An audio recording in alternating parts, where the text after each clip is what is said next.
in the Senate, Honorable Dulo, Your Excellency, the service commanders who are present.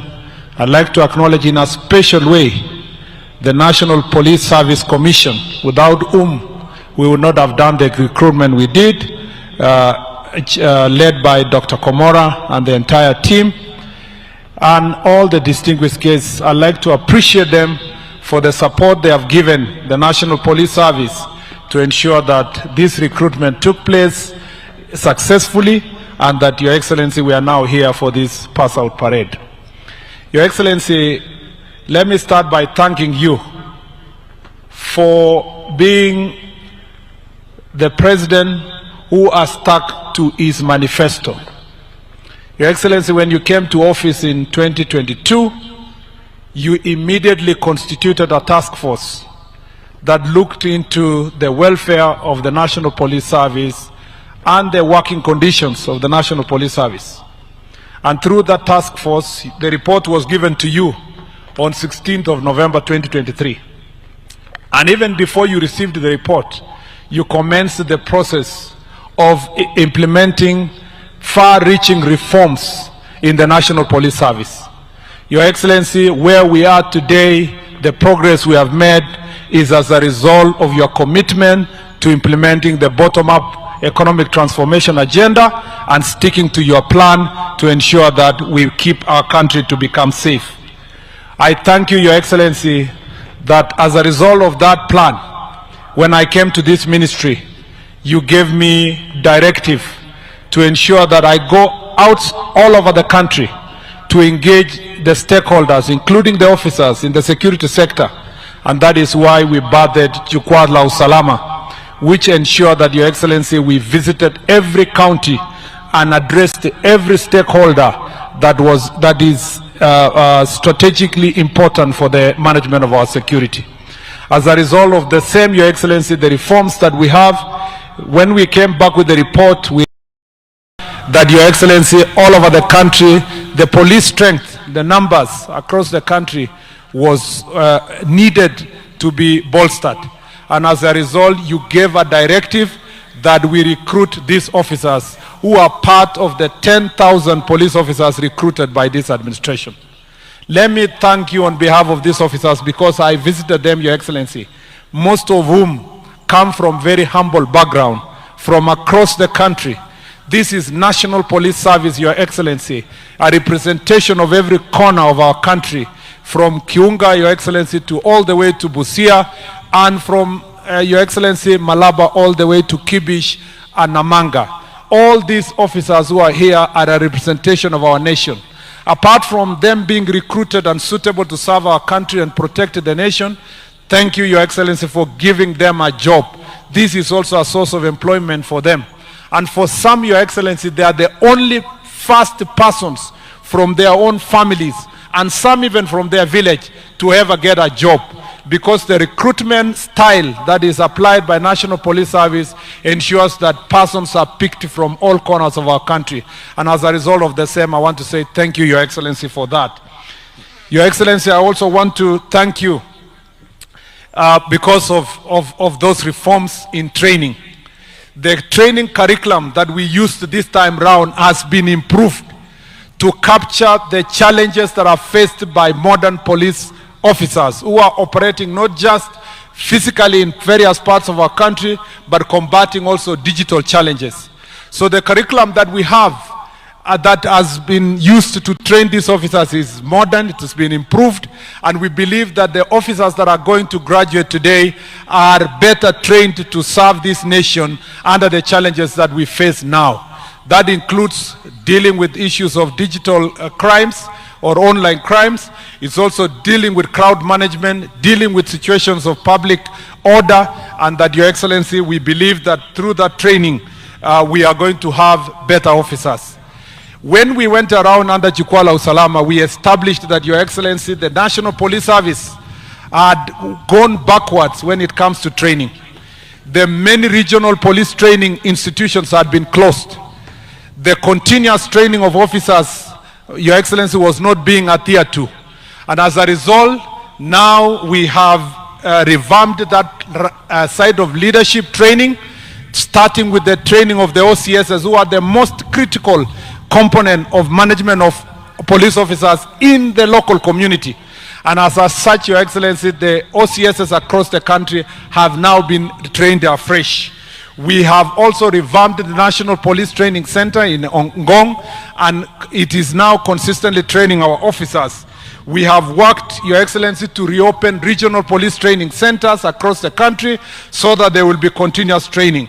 This college in Kiganjo, Your Excellency, is now being upgraded to the level where, Your Excellency, we are working together with National Defense College to ensure that the National Training Police Academy in Ngong is going to offer diploma and later degree courses for police officers, and will ensure that there will be continuous training. When that process will have been enhanced, the Kiganjo Training College will become a campus of the National Police University in the near future. Your Excellency, we have also increased the training grounds, the field training grounds, starting with the training ground that is in Meru, and we will be moving to other areas of Kerio Valley, the northern part of the country, the coastal part of the country, where they are conducive for training. Therefore, Your Excellency, training and training and training is going to be the cornerstone of reforming the National Police Service, because that is extremely important. We would like our police officers to be able to combat the challenges they face, but at the same time to be friendly and work with the members of the public to combat challenges of our time. Your Excellency, when you came to office, you established a police modernization program that ensured that we have protection gear for our police officers. We bought modern vehicles that are anti-personnel carriers. We ensure that we have tactical equipment. You have air support system for our security officers, and we have crowd management equipment that will enable us to deal with protests, especially when they are infiltrated by goons and other criminal elements, and that now our police officers are better equipped to be able to combat challenges they face. Your Excellency, as a result of this modernization, we have been able to reduce acts of banditry, especially in the northern part of the country and Kerio Valley region, by almost 75 to 80%, Your Excellency. There is a remaining about 25% that we are dealing with, especially this corner of Isiolo, Samburu, and Marsabit corner, and Laikipia. Your Excellency, thanks to that effort, now children are back to school, farmers are back to farming. Your Excellency, our country is safe. Our borders are safe from Kiunga all the way to Elwak, all the way to Kibish, all the way to Konyao, even up to Luahaka, Malaba, to Isibania, to all the way to Kwale. Your Excellency, it is as a result of that investment you put that we have a more safe country as we speak today. Your Excellency, the third issue I'd like to address is the digitization. Thanks to your support and your digitization program, the National Police Service has carried out a robust digitization program that has ensured that now the the police certificate, clearance certificate that Kenyans were waiting for months, for 2 months, 3 months, you can be able to get it instantly, and even if there is a delay, within a day. We have, Your Excellency, now implementing the integrated command and control center and communication center, a program that we are going to be able to roll out by end of this year, and that program will have digital OB, it will have presence of CCTV cameras in all the police stations across the country. There has been a phenomenon, Your Excellency, that Kenyans have witnessed, where sometimes persons who have been arrested are found to face challenges within the police station, and installation of CCTV cameras in all the 1,200 police stations is going to become a game changer. We are going to have also command centers in 6 counties, including Nairobi, Mombasa, Nyeri, which is part of this county, Nakuru, Eldoret, and Kisumu to start with. And this digitization, communication centers is going to also be accompanied by having a digital OB that will enable all Kenyans to report crime at the comfort of their offices, or, Your Excellency, at the place where they witness a crime. And it will enable us to have data analytics that will even apply AI to enable us to know which officers are going to be deployed in which corner in our country. And thank you for your support and getting us resources. That program is underway, and by the end of this year, we will have rolled out substantively that program. Your Excellency, to conclude, thank you for supporting us also in the enhancement of vehicles for our National Police Service. Now we are undergoing a procurement process, and for the first time, we will have 1,200 electric vehicles that are going to be supplied to our security team across the country, and that will enable us, if there is a challenge that Kenyans are facing now, when we go all over the country, Your Excellency, they are asking for vehicles for their police stations, and we want to ask them to be patient with us. Thank you for supporting us, but by the end of this year, we will have resourced all the police stations across the country with the proper vehicles. Thank you, Your Excellency, for looking after the welfare of these police officers, whether it is their salary, whether it is the question of mental health that has now become a cornerstone of the observation of welfare of our police officers. Thank you for also looking at even their uniform, Your Excellency. The task force you established recommended that the national police uniform needs to be changed. And Your Excellency, we want to thank you. The uniform that you unveiled today is as a result of rigorous public participation, and the police officers themselves chose their uniform. I know I have seen some people equate the national police reforms to only the uniform. National police reforms, Your Excellency, cannot even cover 1 hour if I want to speak about it today. But the uniform is a representation of the image that the police officers wanted to be seen among themselves, Your Excellency. And as a result of that uniform, contrary to the propaganda out there, the uniform is not an exchange of the uniform that the officers are wearing now and throw away the uniform they are wearing. This exchange will continue as you change your uniform normally, you now wear the new uniform. And it will start with these 10,000 police officers that are going to graduate and also cover the rest of the officers progressively until everybody gets the new uniform. And thank you for the support you've given our police officers. I would have said more and more issues about police reforms. This is not my forum. Thank you for indulging me, Your Excellency, to speak longer than I wished. This is your opportunity to come and address these graduates who are passing out today from this very important training. I want to thank all our partners, including the UNODC, the US government, for the investment they have put into this college, and also the training programs and curriculum that we have worked with all development partners. We want to thank all of them. Nasema asanteni sana wa Kenya kwa support yote mnatupatia. Na Mheshimiwa Rais, ya mwisho nataka nikuombe, kama vile uliwasaidia hawa vijana wapate nafasi ya kazi, na kwa National Police Service wapate officers ya kusaidia wa Kenya, tunakuomba kwa heshima, Your Excellency, leo sema neno moja, utupatie directive tuweze pia to recruit another contingent of police officers, Your Excellency, so that we can strengthen our police service and strengthen our security service and give opportunity to many young people, most of whom are from the Gen Z generation, to come and serve our country.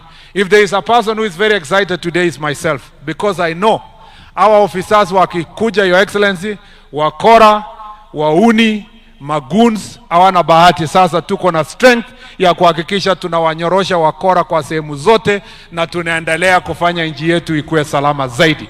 Kwa nafasi hii nimepata sasa hivi, ningependa sisi wote tukaribishe Mheshimiwa Rais aweze akahutubia kikao hii. Karibu Mheshimiwa Rais. Asante sana waziri. Tafadhali tunaweza keti chini wale mlio na viti.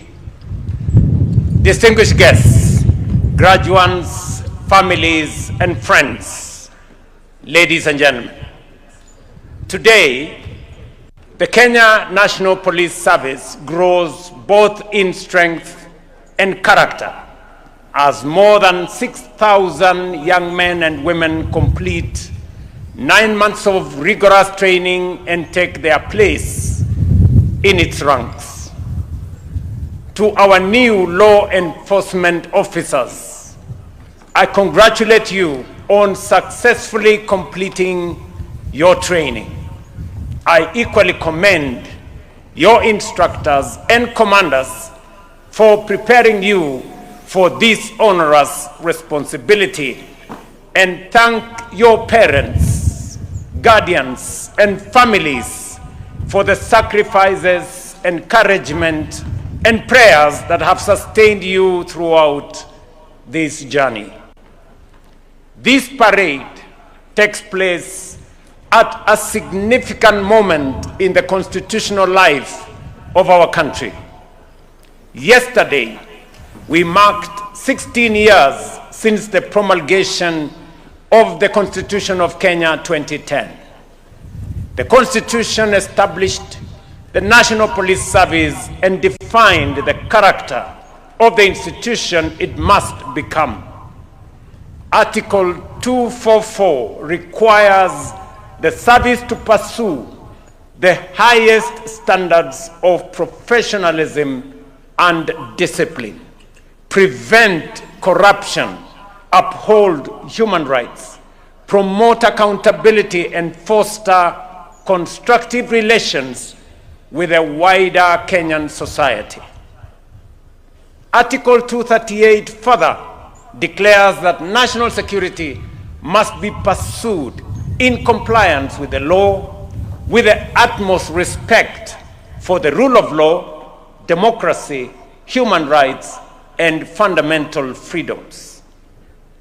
These constitutional provisions express a fundamental principle. Security and freedom are neither competing aspirations nor are they at loggerheads.